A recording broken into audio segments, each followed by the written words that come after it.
María Valtorta, Cuadernos de 1945 al 50. 21 de enero. Dice Jesús: Hace 33 días que te dije, nada más daré mientras no esté todo puesto en orden, como lo exige la prudencia. Y te lo dije de tal forma que preferiste que no fuese a ti únicamente a quien se lo dijese, sino que lo repitiese también mediante un dictado claro dirigido al que te guía. Y 8 días después, llegada la ocasión, cumplí tu deseo. Ahora todo está a punto, copiado y corregido como se ha hecho.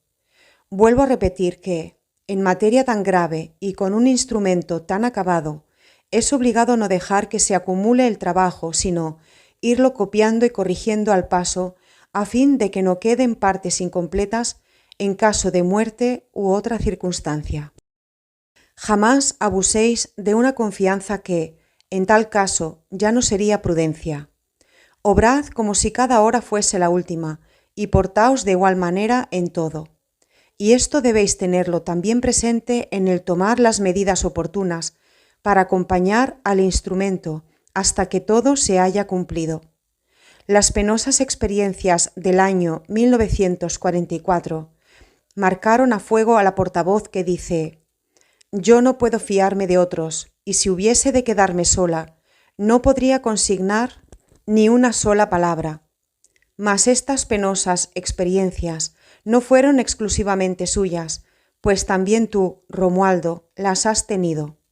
También tú viste cómo se obró, y si bien has sufrido bastante menos, ya que el sufrimiento de María fue profundísimo, hasta el punto de dejarla marcada con un signo indeleble, incluso físico, debes de comprender que no ha de repetirse lo sucedido, pues en tal caso yo daré mi aprobación al deseo de María, y, sin privarla a ella del gozo de ver, os privaré a todos vosotros del de tener, porque entonces no le haré escribir ya ni una sola palabra. No puedo permitir que de esta labor se haga burla, o poco menos, ni que quede manuscrita sin mecanografiar ni corregir. Hemos de tener cuidado con el mundo obtuso y perverso, siquiera sea este el eclesiástico, con un mundo que no se cuida de revisar para aprobar, sintiéndome a mí en la obra, sino que con el mayor empeño la viviseccionaría para ver de encontrar en ella alguna palabra que, bien por la confusa caligrafía de la portavoz o por un error de copia, diese lugar a detectar aparentemente un error teológico o histórico tal vez. Esta es la verdad, y por eso tomo yo las debidas prevenciones para que esa mala intención quede frustrada. Durante estos 33 días he dado tan solo 2 visiones evangélicas, y las he dado porque, a través de ellas, como tantas otras veces, te he querido hablar a ti, Romualdo. Estas mis escenas evangélicas son lecciones. Lecciones hasta para la vida diaria particular y casos particulares. De no ser así, una vez iniciadas las visiones, no hubiera dado escenas salteadas, sino que habría dado comienzo con la primera palabra de los 4 evangelios y continuado con orden. Por el contrario, he ido proporcionando los episodios de acuerdo con las necesidades de cada momento, para sostener a la portavoz en la pesada cruz que debía llevar poco después, enero-marzo de 1944, y en la que llevaba mayo-octubre de 1944, y para evangelizar a José B., que estaba luchando con Satanás, para prepararle al dictado que le ha separado para siempre de él y de sus herejías. Después, una vez cumplidas las 2 necesidades antedichas, he ido desarrollando regular y ordenadamente la reconstrucción evangélica. Ahora bien, son muchas las veces que te hablo, Romualdo, a través de ella o a través de los dictados no evangélicos que doy, y que son todos para que te iluminen y te guíen. Y así, para ayudarte, te he dado de un modo extraordinario los 2 últimos, pues no quería dar nada hasta tanto se pusiera todo del modo que se ha hecho. Ahora ten en cuenta y recapacita que, como he callado por espacio de 33 días, podría callar para siempre, y lo haría si a la obra se le pusiesen obstáculos que pudieran lesionarla. Si para realizar una prueba tú le dijeses, vamos a ver si repites la última visión, verías que no solo le faltarían palabras, sino que la propia descripción del hecho resultaría defectuosa y pobre. Desprovista de mi luz, María es una pobre mujer cualquiera.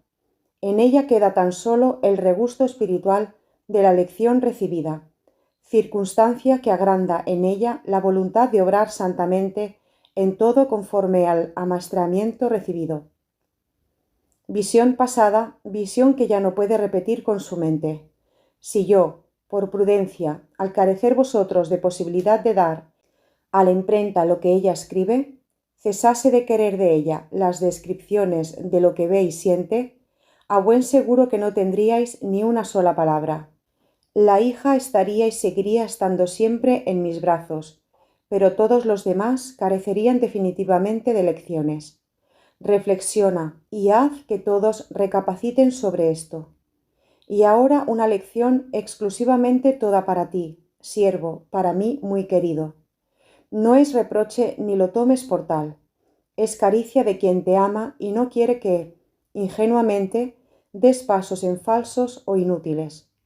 ¿Acaso tomarías a mal el que un buen padre te dijese, dame la mano para que te guíe por este sendero tortuoso, o bien, ves, hijo mío, esta flor, esta valla no son buenas? Parecen, mas no lo son. Nunca gustes de ellas, pues ocultan jugos nocivos.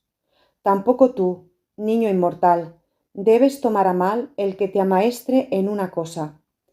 Tú eres de los míos, de los de sin malicia, de esos que en el fondo se encuentran indefensos contra el mundo astuto y contra Satanás, astutísimo en sus obras. Ello es una gloria, mas también un continuo peligro. Y yo, a estos indefensos, precisamente por ser tales, les presto una ayuda particular, para que no les engañen con falsas apariencias. No debes aplicar una misma medida a todos los fenómenos sobrenaturales. Sobrenatural es todo lo que rebasa el mundo natural. ¿No es así? Mas en lo sobrenatural, en lo extranatural, existen dos corrientes, dos ríos, el que viene de Dios y el que viene del enemigo de Dios. Los fenómenos, tomados exterior y superficialmente, son casi idénticos porque Satanás logra simular a Dios con la perfección del mal. Mas una señal de los míos es la paz profunda y el orden que se dan en los fenómenos y que se comunican al que los presencia, y otra, el acrecentamiento que se opera en las facultades naturales de inteligencia y de memoria, porque lo sobrenatural paradisíaco es siempre gracia, y la gracia aumenta incluso las facultades naturales del hombre, para recordarla con exactitud en sus manifestaciones.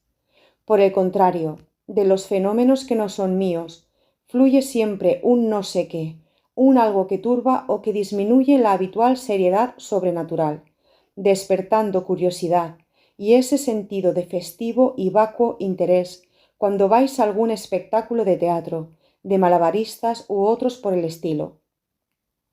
En los fenómenos que no son míos hay siempre desorden, y tras el chisporroteo de los cohetes cegadores, humo y niebla, que privan de su diafanidad a la luz preexistente por la que visteis y oísteis, pero que después nada recordáis con exactitud perfecta, cayendo en contradicciones hasta sin querer.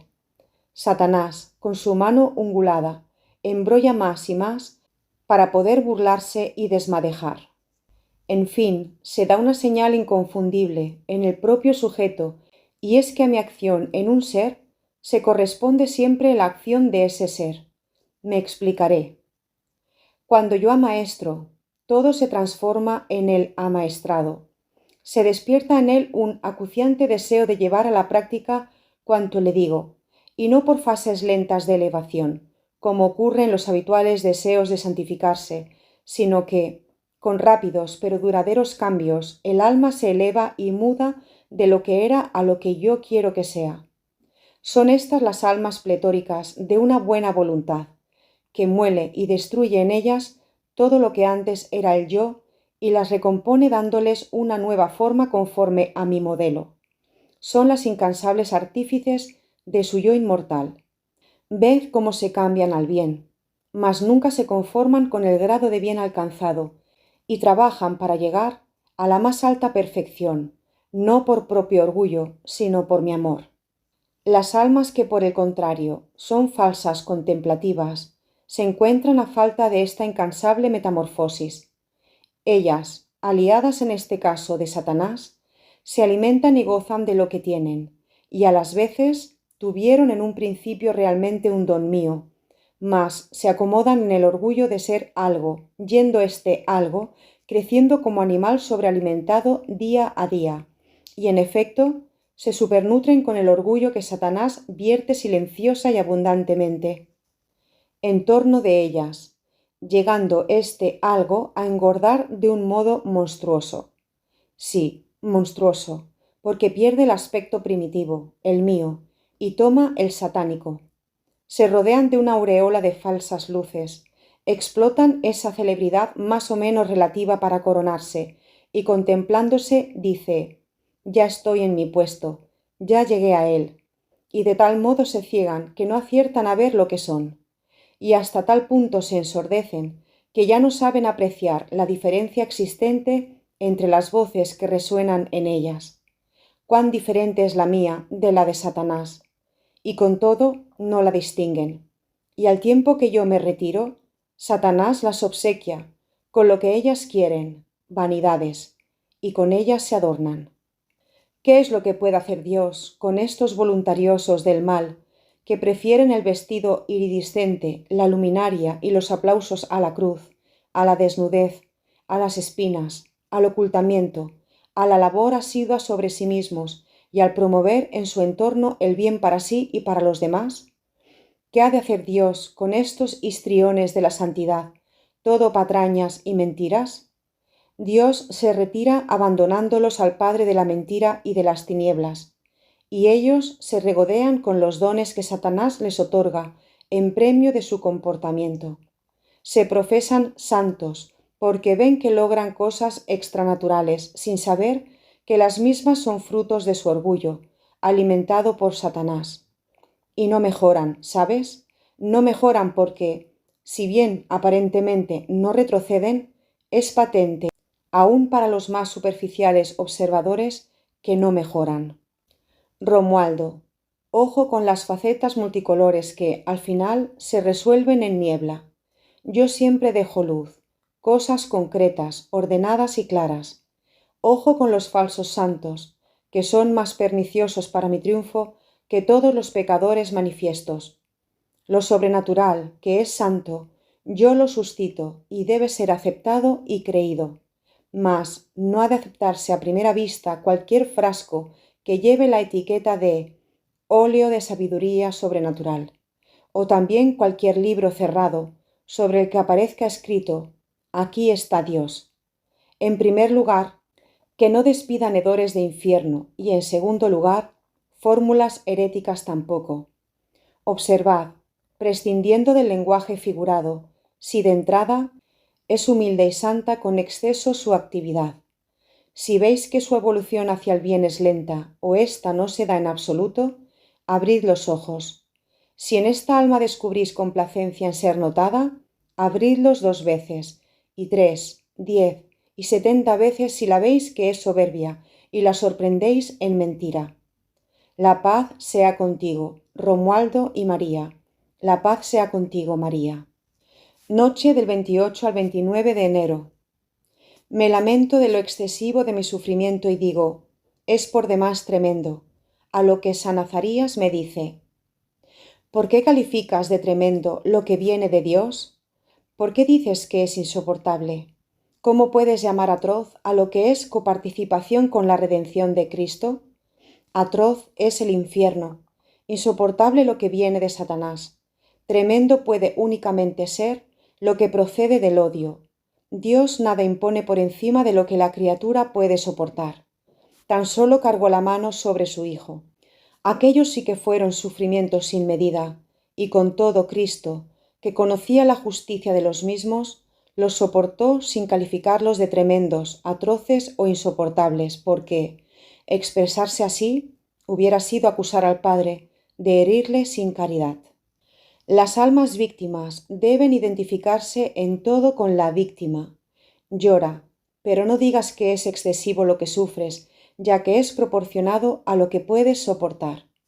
Podría aumentártelo, mas al mismo tiempo crecería tu capacidad de tolerancia, porque crecería el amor, ya que el aumento de amor equivale a aumento de fortaleza. ¿Crees que le agrade a Dios verte sufrir? Ni lo pienses, como sufría también de ver al Hijo del Hombre sufrir en la cruz por los hombres. Él, la bondad, sufre de tenerte que hacer sufrir, mas tú lo solicitaste para asemejarte a Jesús en todo, y Dios accedió a tus deseos. Contempla el momento actual del mundo. ¿Ves cómo estás saturado de pecados? Pues bien, este momento lo contempló Jesús en las últimas 24 horas de su vida humana, como también te contempló a ti, que le habías de consolar. Mas el que se lamenta no consuela. Ánimo, pues, un poco de heroísmo. Canta conmigo. Gloria al Padre, al Hijo y al Espíritu Santo. Y calla. Prometo no calificar más de tremendos mis dolores. 2 de febrero de 1946. Desde hace 48 horas gozo de la presencia de Santa Teresita del Niño Jesús, humana y gloriosa al mismo tiempo, que parece radiante posando sobre una nubecilla luminosa, al igual que estaba en el claustro de Lisieux. No tiene crucifijo entre sus brazos, pero sí el manto blanco encima del vestido marrón. Al tenerla oculta tras el manto, no le veo la mano izquierda, mas sí la derecha, que es bellísima. Sobresaliendo del antebrazo hacia abajo, fuera del manto que lo tiene levemente apartado hacia atrás, está con una rosa entre sus dedos, una rosa de un amarillo dorado maravilloso, una de esas rosas un tanto descomunales de pétalos rizados, a las que, según me parece, llaman híbridas, sin espinas, en su tallo verde y rojo oscuro y hojas de color verde oscuro, lúcidas, pastosas, cual si fueran de cera. Ignoro su nombre botánico. La sostiene tan ligeramente entre el pulgar y el índice, con la corola vuelta a tierra y el brazo tendido igualmente hacia ella, que parece propiamente como si estuviese a punto de dejarla caer. Le digo: suéltala, una rosa para mí. Sonríe pero no habla. Mas es una sonrisa tan jovial, tan fina y estimulante. Acto seguido hace ademán de querer hablar. Nota a pie de página. El fragmento que sigue hasta el comienzo del dictado aparece escrito en un trozo de papel apegado al pie de la página a continuación de las palabras precedentes. Como aclaración de este dictado, he de explicar que me encontraba yo pensando entre mí en las cortapisas, escapatorias y otras cositas llegadas a mi conocimiento a través de las cartas recibidas del Carmelo. Me sorprende un poco que almas de meditación puedan hallarse tan embridadas y sordas, incapaces de sentir lo que a todas luces es bien, y crearse escrúpulos, etcétera, etcétera. Y a continuación habla por fin Santa Teresita. Son las desganas en el amor, tan facilísimas por cierto, pero que suponen un obstáculo. Su origen hay que buscarlo asimismo en la astucia del demonio, que se apoya en los fáciles escrúpulos, miedos y hasta en el mismo afán desordenado de ser buenos, para impedir, en realidad, a las almas el serlo y el conseguirlo con los medios de Dios, bien sean estos ordinarios o extraordinarios.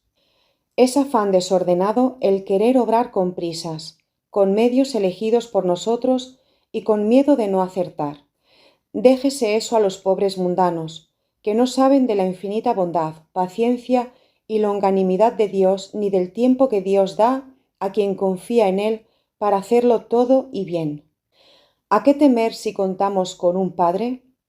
¿Por qué decir enseguida, que no voy a llegar, cuando sabemos que Él tiene el tiempo a su disposición y que éste no puede revelarse para dejar de ser como Él lo quiere para cada vida? ¿A qué empeñarse en decir: quiero santificarme con esta o aquella práctica, ya que falto en esto o aquello, Cuando tenemos un Maestro que sabe con qué y en qué debemos santificarnos y provee con medios impensados por la criatura? No, no hay que obrar así. Estos errores, fáciles en los católicos que se encuentran en el mundo, son facilísimos en los monasterios. Los medios y maneras de santificación son tantos como las almas. No se puede aplicar un único esquema para todo. El alma, al desposarse con el libre, debe ser libre también, y por haberse desposado, debe ser esposa. No se contrae matrimonio cuando se está en pañales, sino cuando una es capaz de hacer por sí lo indispensable al menos en favor del esposo y de la casa, ¿no es verdad? Oh, no es fácil santificarse en los monasterios, si bien es aún fácil salvarse, mas recorrer el sendero de Cristo, todo él sembrado de oro, pero con abrojos, rojo de sangre y bañado en llanto, no es cosa fácil, y con todo es el camino de la santidad. Hermanita, diles a mis hermanas religiosas que tengan una piedad y una obediencia airosas. No son esclavas, sino esposas, y las esposas no están obligadas a la sujeción supina que queda para los inferiores. Las esposas reinas tienen el deber y el derecho de saber comprender y aplicar las voces y las palabras del esposo y rey pronunciadas en la cámara nupcial del espíritu antes que cualquier otra voz. Se cuenta en el libro de Esther como ella, aun sabiendo que comparecer en el atrio interior ante la presencia del rey y sin ser llamada equivalía a una sentencia de muerte, con todo compareció allí. Así pues, comprendiendo que Dios había escuchado la oración de Mardoqueo cubierto a la sazón con las vestiduras reales, se presentó en el atrio interior delante del rey sentado sobre su trono. Y al rey le complació la esposa humilde, por más que fuese regia, y le entregó el cetro para hacerla sagrada ante el mundo, y tan querida le fue que le prometió concederle cuanto le pidiese. Nota a pie de página. Esther 4, del 10 al 11, 5, del 1 al 8. Esther, joven aún pero esposa, supo tener una voluntad, si bien sujeta, libre y airosa. No se prestó a las insidias envilecedoras del demonio, que suscita escrúpulos para arrojar con sus cadenas. Oh, en Lisieux yo era la última, y ella la gran priora, la prepotente, a la que su pequeña corte le era muy fiel. Mas cuando yo entré allí, el aire de las almas y para las almas hallábase totalmente enrarecido, la luz bien triste y el espacio por demás reducido. Oh, no bastaba esto para que renaciesen las almas transformándolas en serafines. Yo, la pequeñita, me atreví a producir aire, luz y espacio, no por soberbia, pues sufrí de tener que hacerlo, sino porque quería hacer de mi alma un serafín con alas de oro, y de otra suerte hubiera sido inútil, ya que en tal caso no habría hecho sino convertirme en prisionera. Lo que yo quería era hacer de mi alma la fuerte. La tisis era para el cuerpo, sí, el medio para ir al amor, mas para el alma no. Y para el amor, que es el objetivo de la vida cristiana, quise para todas lo que para mí: aire, luz y espacio para las alas de los serafines de la tierra, del monasterio. Era el niño terrible que decía la verdad, que quería la verdad. Y verdad es la piedad airosa, mientras que no es verdad la piedad de escrúpulos. Pequeños con una ropa extraña, mas, por cuanto agradé al Señor, marchan ahora por mi camino, que parecía reflexión de un niño pequeño, todos aquellos que se salvan por hacerse semejantes a los niños de los que es el reino de los cielos. Nota a pie de página. Mateo 18, del 2 al 3, 19, 14. Marcos 10, del 14 al 15, Lucas 18, del 16 al 17. Ven, hermanita, cantemos nuestro Magnificat. Ven, hermanita, cantemos nuestro Magnificat nosotras, a quienes vio Dios en nuestra pequeñez, y por eso, como hace una madre, nos tocó sobre su seno y nos dio un nombre mejor que el de hijos e hijas, un nombre eterno que jamás perecerá. Y sonríe tan luminosamente como para producirme una sensación de éxtasis.